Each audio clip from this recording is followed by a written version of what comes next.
কার্যকর তীব্র নিন্দা জানাই ঢাকা সাংবাদিক ইউনিয়নের পক্ষ থেকে। এবং আমরা চাই আমাদের সাংবাদিকরা নির্ভীকভাবে বাধাহীনভাবে তাদের দায়িত্ব পালন করতে পারবে। আজকে যেহেতু শোকের দিন, আমরা একটি তালিকা তৈরি করছি ঢাকা সাংবাদিক ইউনিয়নের পক্ষ থেকে যারা আহত নিহত হয়েছেন।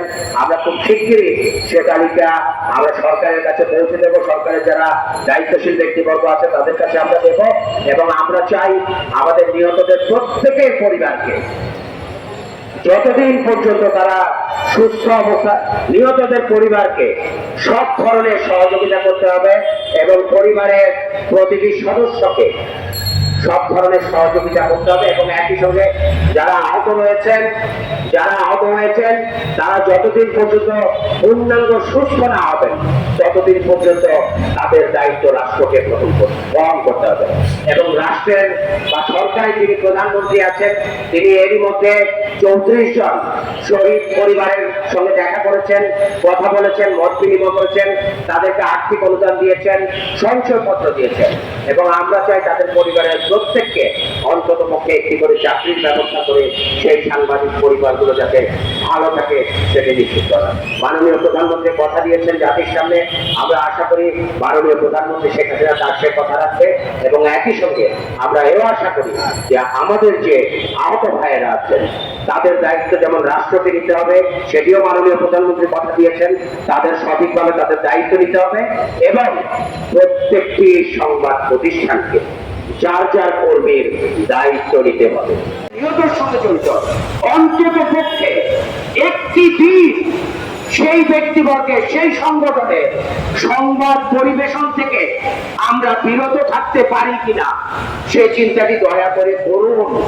সম্মানিত মালিক পক্ষ শুধুমাত্র টাকার দিকে তাকিয়ে থাকলে, বিজ্ঞাপনের টাকার জন্য, প্রতিষ্ঠানের জন্য শুধুমাত্র তাকিয়ে থাকার দিন নেই। আমাদের সাংবাদিকরা নিহত হয়েছেন যে কারণে, এর আগে 28 অক্টোবর, গত বছর 28 অক্টোবর আমাদের সাংবাদিকরা আহত হয়েছেন, গুরুতরভাবে আহত হয়েছেন।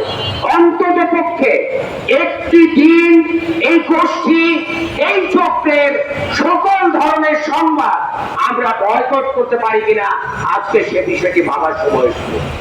আমরা অনেক সহ্য করেছি, আমাদের পিঠ দেয়ালে থেকে গেছে। আপনার পক্ষে বললে আমরা ভালো, আপনি অপরাধ করবেন, সন্ত্রাস করবেন, নাশকতা করবেন, সেটির প্রতিবাদ করলে আমরা মার খাবো, সেটি আজকে ভাবার সময় এসেছে। কমপ্লিট শাটডাউন, বাংলাদেশে কোন আন্দোলনে, সংবাদপত্র সকল আন্দোলনে কর্মসূচির আওতামুক্ত ছিল। এবার প্রথম আমরা দেখলাম কমপ্লিট শাটডাউনে সংবাদপত্র, সংবাদ মাধ্যম আওতামুক্ত ছিল না।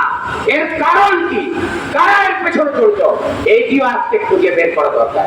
এবং মালিকদের কাছে বিনীতভাবে হাত জোড় করে বলছি, সংবাদ মাধ্যমের কর্মকর্তাদের কাছে হাত জোড় করে বলছি, অন্তত পক্ষে একটি দিন আসুন, আমরা একসঙ্গে মাঠে লড়াই করি। সকল ধরনের সংবাদ, সেই প্রতিক্রিয়াশীল চক্রের যারা সাংবাদিকদের উপর হামলা করেছে সেই চক্রের সকল ধরনের সংবাদ আমরা বয়কট করি। তাহলে তারা বুঝতে পারবে যে আসলে সাংবাদিকরা তাদের জন্য কি কাজ করে। আপনাদের সবাইকে ধন্যবাদ। জয় বাংলা, জয় বঙ্গবন্ধু।